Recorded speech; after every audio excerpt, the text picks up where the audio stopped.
Welcome to another mythology video.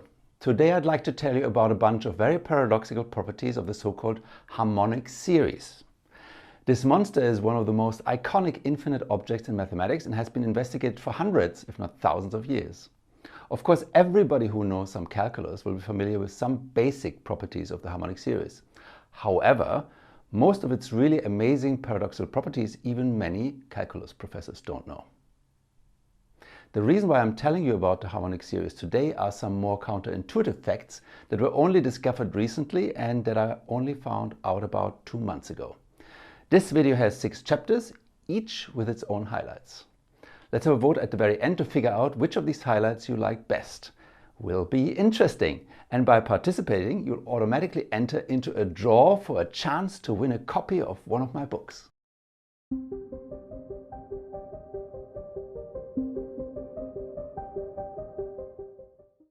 As a bit of a warm-up, let's engage in a little thought experiment. Over there I've put weights of 1 and 2 kilos on a simple balance. Let's assume that the grey bar does not weigh anything. Remember, thought experiment, we can do this. If I remove the supporting hands, will things stay balanced? Well, obviously not. The red 2 is heavier, so it will go down, like that. So to balance things I have to move the pointy fulcrum to the right. But where exactly do I have to put it? Now, if you're familiar with Archimedes' law of the lever, you shouldn't have any trouble figuring this out for yourself. Anyway, the answer is 1/3 from the right. Now here's a nice two-glance way to see that this is really true. Put the 2 kilo weight on a little tray, like this. Again, we'll assume that the tray does not weigh anything. Thought experiment, remember? Now split the 2 kilo weight into 2 1 kilo weights. Keep moving them apart up to here. Obviously, the combined center of mass of the 2 1 kilo weights is still where it used to be, there, right in the middle. On the other hand, all the 3 1 kilo weights are now equally spaced. Can you see it? There, the spacing on the left is 2/3. And the spacing on the right is 1/3 plus another 1/3 mirrored over is 2/3. But then the combined center of mass of the 3 equally spaced 1 kilo weights is right in the middle. That is exactly at the 1/3 mark from the right. A very, very pretty two-glance proof, don't you think? And the whole thing generalizes nicely. If instead of a 2 kilo weight we have a 3 kilo weight on the right, then the balancing point is 1/4 from the right. There. Put the tray, spread them out, equally spaced, right in the middle. Works. I like this stuff. And with a 4 kilo weight on the right, the balancing point is at 1/5.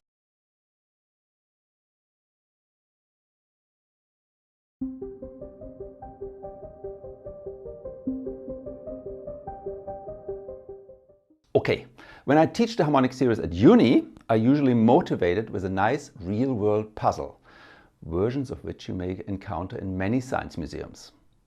The brown blob over there is supposed to be the edge of a cliff. Now, add 20 equal rectangular blocks to the scenario. What we want to do is to rearrange the blocks into a stack with as large an overhang as possible. What do I mean by this? Well, I could simply push the whole stack to the right like this. This will create this much of an overhang. There, the green bit, that's the overhang. Can we do better? Yes, for example, we can push out the 1 block on top just a little. There, now the green overhang is larger. Of course, we've got to be careful. Push things over too far and the stack will topple over. And since the blocks are not connected to each other, the toppling can happen at any level. For example, right up there. So what's the furthest overhang we can create? I know, hard to tell given only what I've told you so far. Well, so as usual, let's look at some small stacks first to build up some intuition. You know the drill, right, from last time? Now, there, a stack with just 1 block. How far can we push this block to the right?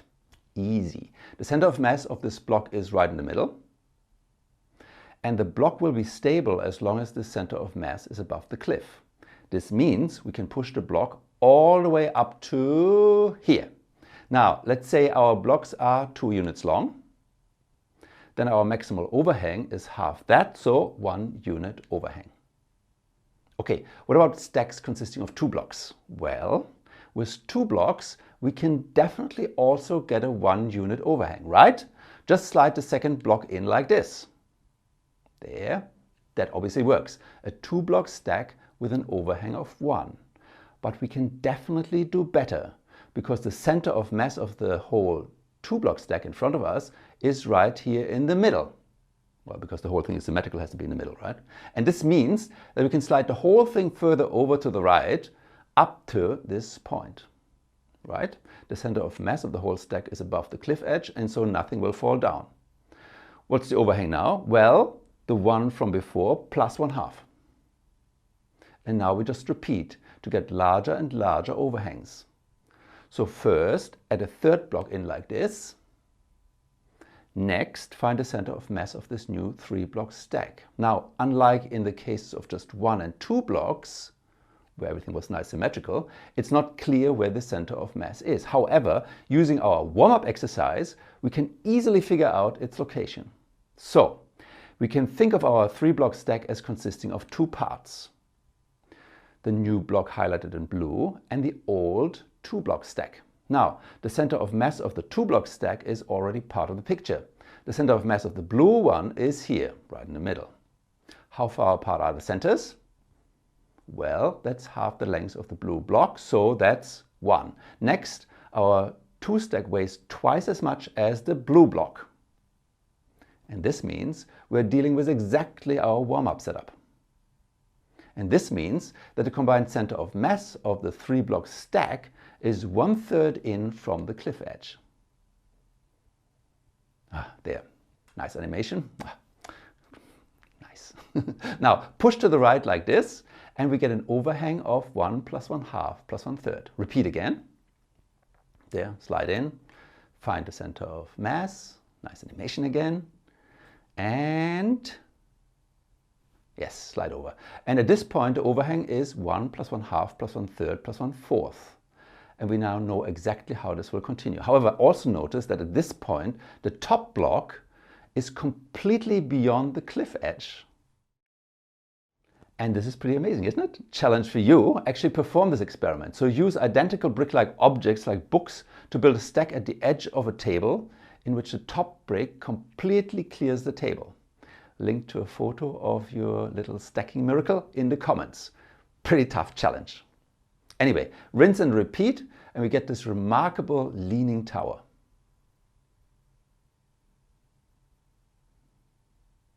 And the overhang we can achieve this way with 20 blocks is, well, 1 plus 1/2 plus 1/3 all the way to 1/20th, which is approximately 3.6. Very cool. What I've just shown you is a mythologization of a construction that's at least 170 years old. These days, the stack over there is often referred to as the Leaning Tower of Lyra. This name was coined by the physicist Paul Johnson and was the title of a note by him that appeared in the American Journal of Physics in 1955. There, that's the article. The lira in the title was the name of the Italian currency prior to the introduction of the euro, and in his paper, Johnson actually plays with a stack of coins rather than a stack of bricks. Anyway, now a very natural question to ask is, how much of an overhang can we produce if we have an unlimited supply of blocks? To answer this question, we have to evaluate the sum of the harmonic series. There she is, the lead character in today's tale of mathematical mystery. I'll puzzle out the sum together with you in a moment, but not before I say a little more about our original puzzle to find a maximal overhang by stacking these 20 blocks over there. I'm fairly sure that 99% of all the people who are familiar with this leaning tower are under the impression that this tower produces the largest possible overhang using 20 blocks. This is not the case, not even close. Want to see what the optimal stack really looks like? Ready to be disgusted? Here's the optimal stack, which was only discovered something like 10 years ago. The same 20 blocks, but reaches out much further. And ugly as hell, right? And didn't they always tell you that all optimal maths is automatically beautiful? Nuh-uh. While you often encounter beauty in the optimal, this is definitely not always the case. But of course, beauty is in the eye of the beholder, and there's definitely a lot of ingenuity to be admired here. For example, the use of counterweights and bridging weights to weigh down pieces that would otherwise fall down. What the presence of these bridging pieces also implies is that you cannot actually build this weird stack layer by layer from the ground up, right? Building up to here, the piece in front would definitely fall down. Now, whenever I talk about this, someone will ask whether it is at least true that the leaning tower is the optimal stack if we allow only one brick per layer. And this is actually true, although a correct proof that this is true for all possible numbers of bricks was only nailed down in 2018 by David Treby, somebody from Monash here, in an article in the American Mathematical Monthly. That this maximal overhang property is not completely obvious is hinted at by the fact that there is actually another one block per layer stack that has exactly the same overhang as our leaning tower of Lire. Again, hardly anybody seems to be aware of this. Have another look at the two top blocks. Can you see where I'm going with this? Center of mass right in the middle. Well, simply flip them like this and you get that second maximal stack. Cute, right? If you're interested in chasing down this particular rabbit hole, I've linked to some nice links in the description to get you started. So we can arrange for one complete brick to be beyond the cliff edge using 4 bricks. How can you do the same with only 3 bricks? Give your solutions in the comments.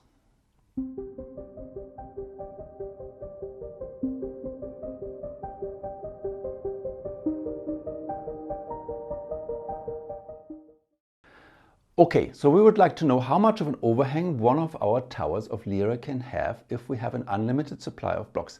To answer this question, we have to figure out what the sum of the harmonic series is. Well, let's start adding. Okay, so we are adding more and more positive terms, and so obviously these partial sums will get bigger and bigger. This means there are really only 2 possibilities. One, these partial sums converge to a finite number, which we would then declare to be the sum of the series, or the partial sums explode to positive infinity. Which one is it? Obviously, many of you will know the answer, but imagine for the moment that this is the first time you see the series. What would you bet your life on? Finite or infinite sum? Well, the terms we're adding get smaller and smaller and amount to closer and closer to nothing. So shouldn't the partial sums settle down to something finite? Just like for some other famous subseries of the harmonic series, like this one here. What's the sum of this one? Well, pretty obvious. Yeah. So there, infinitely many positive terms adding up to something finite. What about the sum we're interested in? Well, let's not drag it out any further. Turns out the harmonic series explodes to infinity. And the first, in my opinion, nicest proof of this fact goes back almost 700 years and is due to the French bishop Nicole Oremes. Clearly some posture problems due to excessive obsessing with mathematics. Okay, here's this proof animated as best as I can. Enjoy!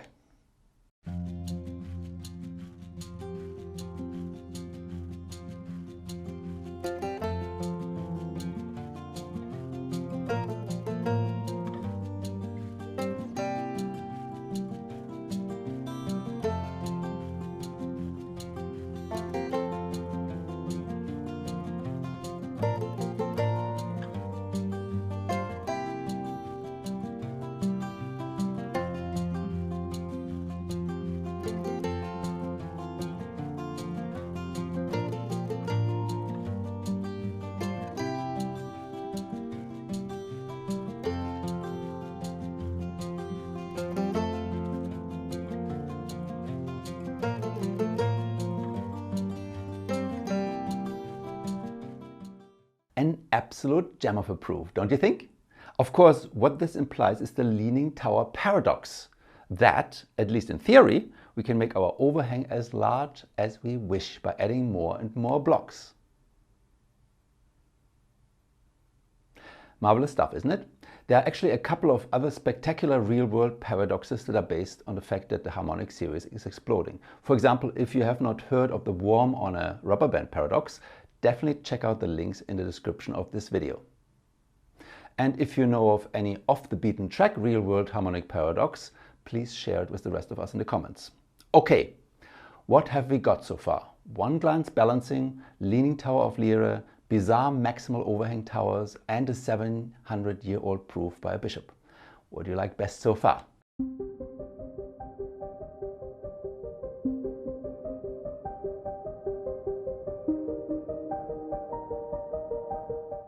Okay, so the harmonic series diverges to infinity, but it does so extremely slowly. Have a look.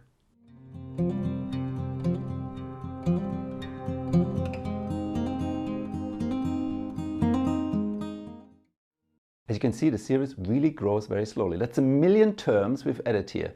How many terms do you think it takes for the partial sum to hit 100? That number was calculated for the first time in 1968 by the mathematician John W. Wrench Jr., which was a bit of an achievement at the time. Here it is. So to get to 100, you have to add in the order of 10 to the 43 terms. That's really mind-boggling, isn't it? Also, how did John Wrench figure out that exact number? Obviously, actually adding the first 10 to the 43 terms one at a time is completely out of the question. Even the most powerful computers would take gazillions of years to add up that many terms one by one. Well, maybe there's some kind of magical formula for the nth partial sum that allows us to solve for the answer. Such a formula would also allow us to figure out that all-important question: how much of an overhang a leaning tower of 1 Google blocks, that is 10 to the 100 blocks, will produce. Well, maybe not that important a question in itself, but formulas like this really are incredibly important. Anyway, let's hunt for such a magical formula. If you watched the last What Comes Next video, you know what comes next. We start summing again from the beginning, but this time write down the partial sums as fractions. Let's see whether we can guess a pattern that translates into a formula.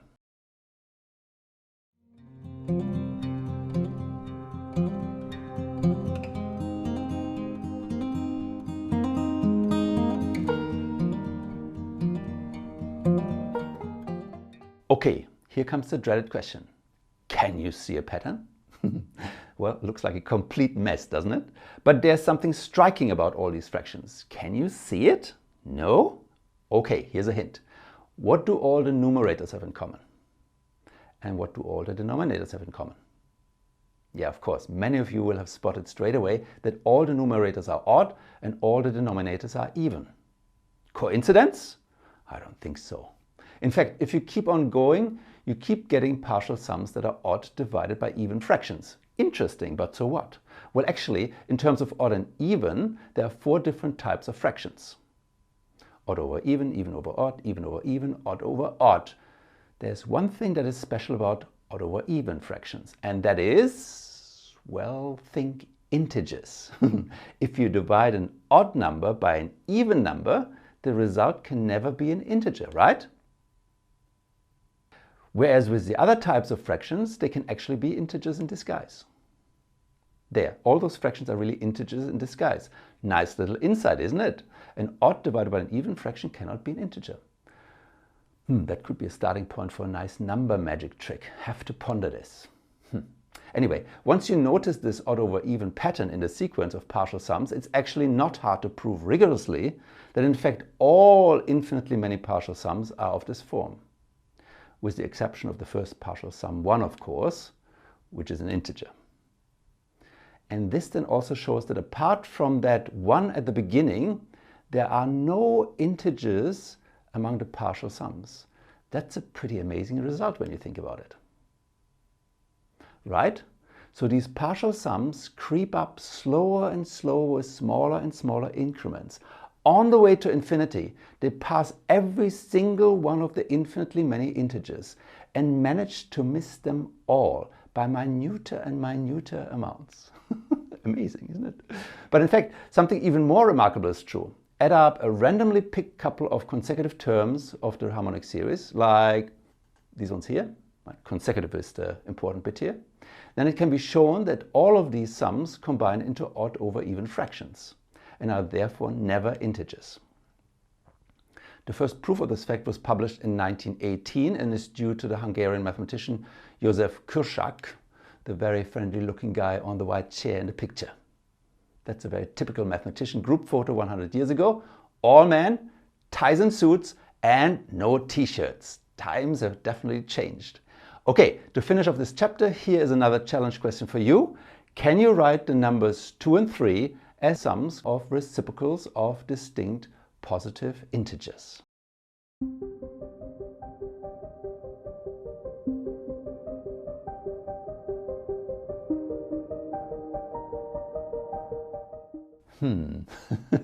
I guess I got a bit sidetracked there. Still, I think this detour was totally worth it. And this is also a nice example how scientific discovery works. You don't always find what you're looking for. Anyway, remember what we set out to find at the beginning of the last chapter was an easy formula for the nth partial sum of the harmonic series. The usual approach to look at a couple of small examples to try and spot a pattern that amounts to a formula actually does not work for the harmonic series. But there is another very nice and natural way to approach this problem. 1, 1/2, 1/3, 1/4, 1/nth. Doesn't this cry out for us to ponder our sum in terms of the function 1 over x? Well, let's plot it. Where are the terms of our sum hiding in this picture? Well, plug in 1. 1 over 1 is 1, so there is 1. Obviously that blue segment is 1 unit long, but there's another 1 hiding here, a 1 unit area. Can you spot it? There, that square. 1/2 is here, and as an area here. 1/2 times 1 is 1/2, and so on. And so there, that's a simple visual area counterpart to the harmonic series. Of course, there is another area in this picture that cries out to be highlighted, that area under the curve. But how is that going to help? Well, we're chasing the partial sums of the harmonic series. Let's focus on a small example. 1 plus 1/2 plus 1/3 plus 1/4 is equal to the blue area. Turns out that there's a really easy formula for the corresponding area under the curve. Integral baby calculus 101, a lot of you will have done this in school, tells us that this area is exactly equal to the natural logarithm of 5. And of course that means that our partial sum is approximately equal to that logarithm. In general, this approximation looks like this. How much of a difference is there between the left and right sides?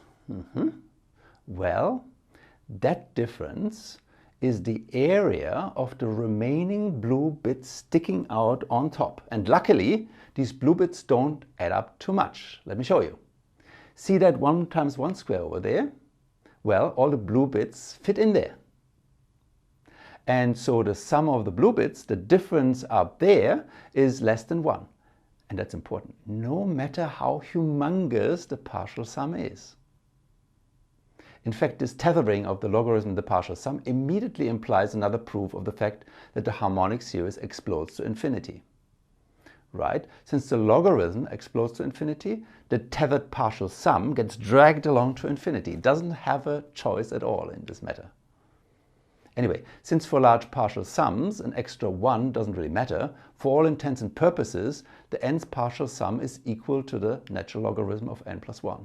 Having said that, we can still improve this simple, very good approximate formula dramatically with very little effort. Notice that really all infinitely many blue bits fit into the square on the left. This means that all the blue bits add up to a number less than 1. This number has a special name. It's called gamma, or the Euler-Mascheroni constant, or simply Euler's constant. Oh, there's Euler again. Can't escape him, right? Another challenge for you. Okay, so gamma is less than 1. It's obvious, right? But can you also see at a glance that gamma has to be greater than 0.5? If you can, tell us why this is obvious. Anyway, Euler was the first to investigate gamma around 1734 and calculated its first 5 decimals.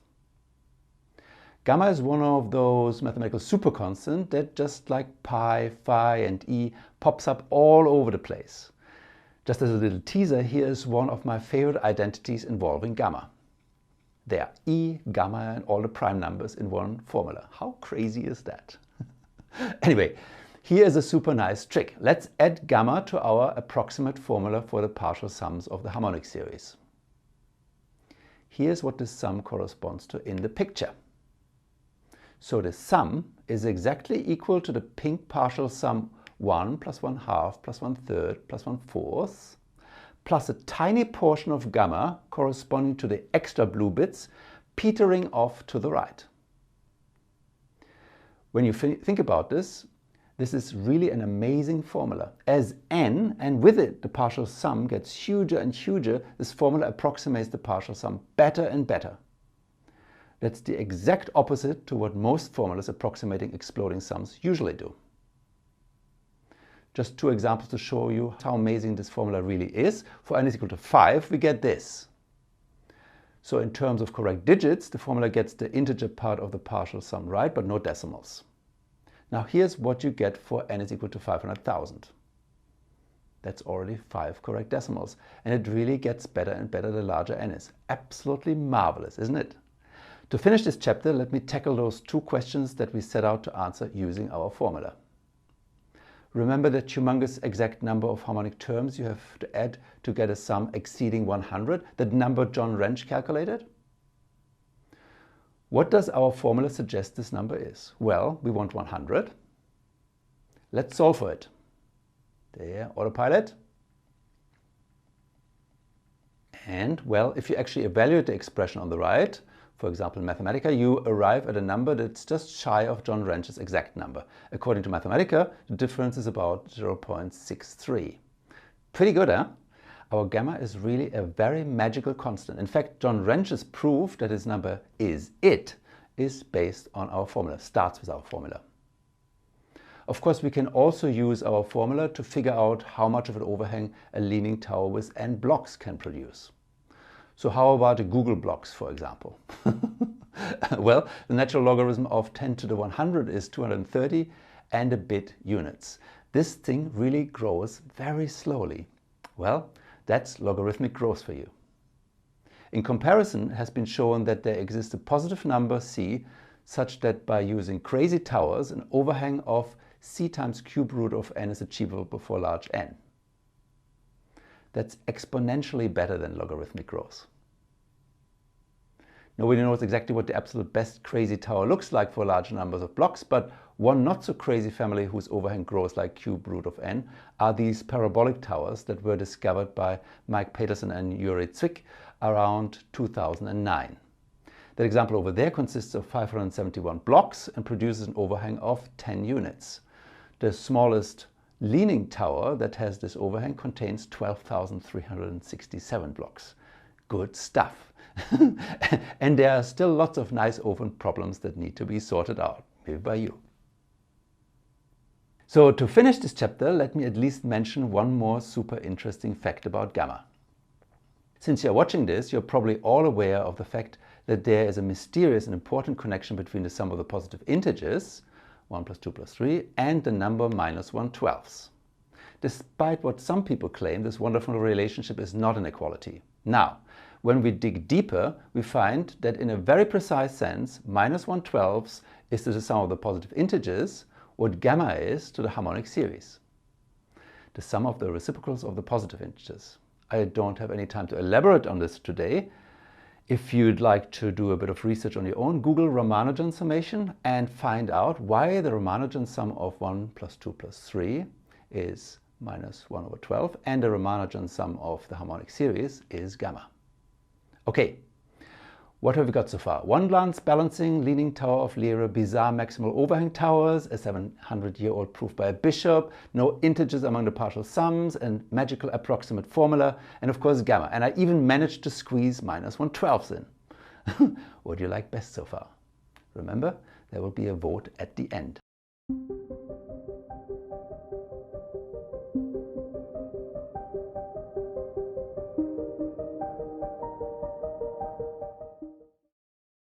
Okay, final chapter.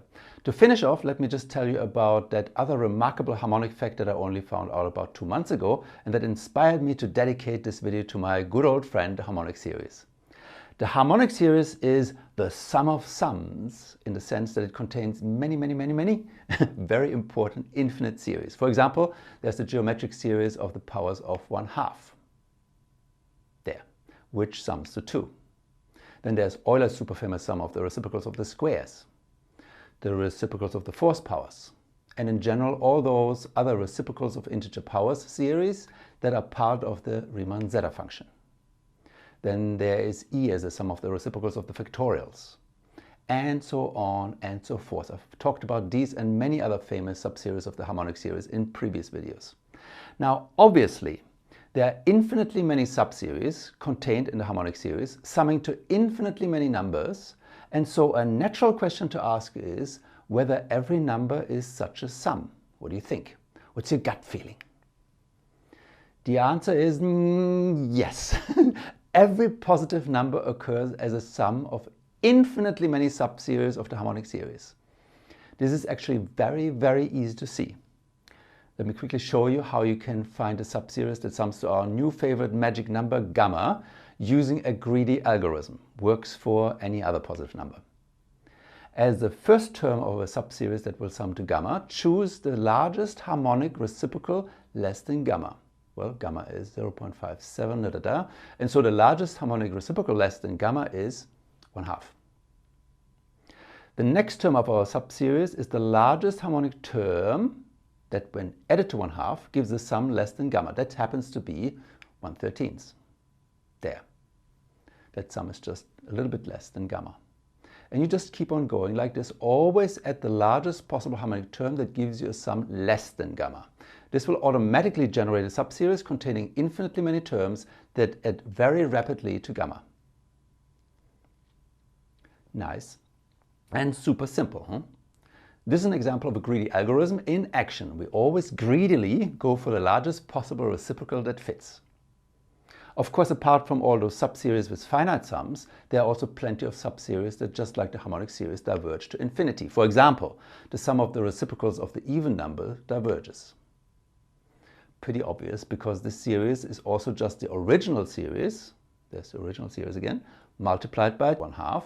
So the sum of the reciprocals of the even numbers is 1/2 times infinity, which is still infinity. What about the sum of the reciprocals of the odd numbers? Well, the first odd reciprocal 1 is greater than the first even reciprocal 1/2.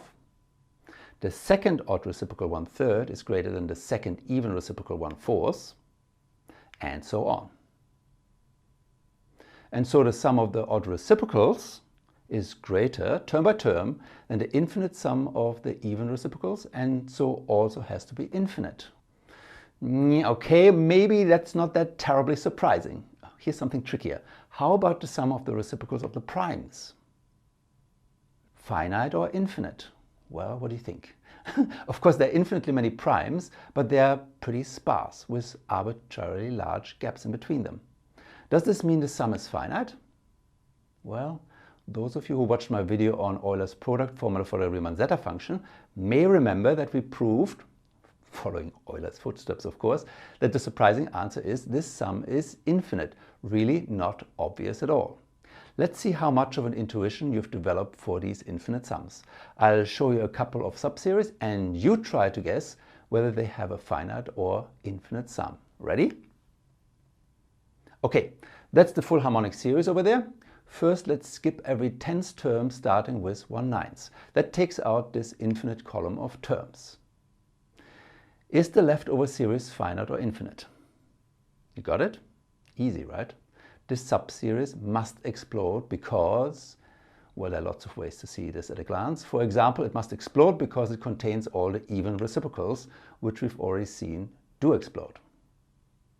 For my second mystery series, I'm going to throw away all the reciprocals of numbers that contain the digit 9. Okay, so that gets rid of the last column again. Right? All those have a 9. But of course, there are numbers other than these that feature the digit 9. For example, all the guys at the bottom there. Okay, no more 9s as digits left over. finite or infinite? Imagine your life depends on getting this right. You've got 5 seconds. 5, 4, 3, 2, 1, 0. You got it? Well, based on past experience asking this question, almost all of you will have gone for infinite, which is wrong, believe it or not, but this one has a finite sum. I first encountered this no-9 sum in the second week at uni in Germany, a couple of ice ages ago. They actually gave it to us as a homework exercise. This fun series is known as Kempner's series, named after the mathematician Kempner, who published a finiteness proof in 1914. What makes this counterintuitive results particularly memorable for me is that I did come with a finiteness proof myself as part of this homework assignment. I can't remember how I proved it, but I do remember that I got 0 marks because the marker could not be bothered to actually engage with my proof that was different from what was expected. I'll do a super nice animated algebra proof that the no-9 series has a finite sum at the end of this video. But just real quick, one way to intuitively see that Kempner's no-9 series may be sparse enough to allow for it to converge is to realize that the picture over there is a bit misleading, that in fact the vast majority of integers with large numbers of digits will contain a 9 among their digits, and therefore their reciprocals will not count towards our sum. Tristan, one of the 3 volunteers who helped me with proofreading and polishing my slideshows, suggested a nice visual way to illustrate this thinning out.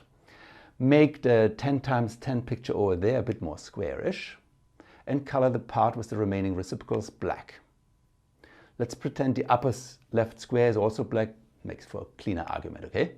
Then up to that little fudging in the corner, the black area inside the big square tells us how many of the first 10 times 10 terms of the harmonic series are contained in Kempner's no-9 series. Zooming out, the corresponding picture for the first 100 times 100, that's the first 10,000 terms of the harmonic series, looks like this. More white than before, so the percentage of omitted terms has gone up. Interesting. Here's the picture for 1000 times 1000. That's the first 1 million terms of the harmonic series. The percentage of omitted terms has gone up again. Now 10,000 times 10,000 looks the same, but it's not. On closer inspection, there are actually tiny white subdivisions of the little black squares that mirror the 9 times 9 subdivision that you're seeing in front of you. Like, for example, the little square right there. When you have a close look, it actually looks like this. Because of the presence of the white subdivisions, the little square is actually gray and not completely black, and so again the percentage of white has gone up. As we zoom in digit by digit, the subdivisioning continues, turning what you see in front of you into a fractal-like object. And the percentage of white will go to 100% as we push things to infinity. Pretty amazing, huh? Thanks again to Tristan for suggesting this fun visualization of the really dramatic thinning out of the harmonic series when we throw away all the reciprocals of integers that contain the digit 9. Makes the convergence of the series so much more believable. Not a proof, but as I said, I'll do an animated algebra proof at the end. Okay, everything I've told you so far I've known for many, many years. Now, what I stumbled across 2 months ago were a couple of articles by the mathematician and computer scientist Robert Bailey, full of very interesting and surprising results about the no-9 series and a whole universe of closely related crazy subseries of the harmonic series that I'd never heard of before. For example, it turns out that nobody actually knew the sum of the no-9 series until quite recently. What Kempner showed in his 1914 article was that the sum of the no-9 series is less than 90. How close is 90 to the actual sum? Well, although the no-9 series turned into being a bit of a celebrity among people in the know, nobody appears to have given this question any serious thought, until Robert Bailey did so about 30 years ago. He figured out that the sum of the no-9 series is approximately 22.92. At that point in time, he also figured out good approximations of the no zeros, no ones, no twos, etc. series. Here's a table from his article which summarizes his results. Why had nobody calculated any reasonable approximations before? Well, it turns out that all these missing digit series converge at a snail's pace. For example, for the no-9 series, the sum of the first 10 to the 28 terms is still less than 22, so not even close to what most of us would call a reasonable approximation of the true value of the sum. And so for these series it's also completely unfeasible to simply keep adding up terms until we get close to the true value. You really need a good idea to get anywhere with approximating these sums. More recently, Robert Bailey also managed to calculate similarly good approximations for other closely related crazy series like the no zeros and no nines series, so a couple of digits missing, not just one. The at least 10 nine series, so every term has at least 10 nines, the exactly 100 zeros series, and so on. Really impressive stuff, especially since most of these series converge much slower than the already very slowly converging no nine series. For example, the sum of the 100 zeros series is approximately 23.03. Also pretty amazing in another way when you think about it, right? The first term of the 100 zeros series is 1 over 1 Google, which of course is a crazy small number. And yet the sum of the series in which every term has exactly 100 zeros ends up being larger than the sum of the no nine series, which starts out with much larger terms. So how are these really good approximations calculated? Well, it's not that terribly complicated, but also quite nitty-gritty technical, so I won't go into details here. The basic idea is to exploit the patterns in these series in the calculations, the kind of patterns that were visible in Tristan's fractal, for example. For the keen among you, I've included some relevant links in the description of this video. Anyway, as you can probably tell, Robert Bailey's papers really made my day when I stumbled across them, and I hope I've been able to convey to you some of my excitement about these new and old insights into the nature of the harmonic series and infinite series in general. What I'll finish with today is a methodologized, slightly refined version of Kempner's original proof, which shows that the sum of the no nine series is less than 80. Watch it and afterwards cast your vote for the harmonic marvel in this video that you enjoyed most. What's most memorable? One glance balancing, leaning tower of Lyra, bizarre maximal overhang towers, that 700-year-old proof, no integers among the partial sums, that amazing approximate formula, gamma, greedy algorithm, Tristan's fractal, Kempner's proof. Well, we really did cover a lot of ground. Cast your vote by leaving a comment within the first 2 weeks after this video went live for a chance to win one of my books. I'll then pick a random name among those who participated and the random book and will announce the winner as part of the 2020 Christmas video. Okay, now to finish, here's why Kempner's no ninth sum has a finite sum.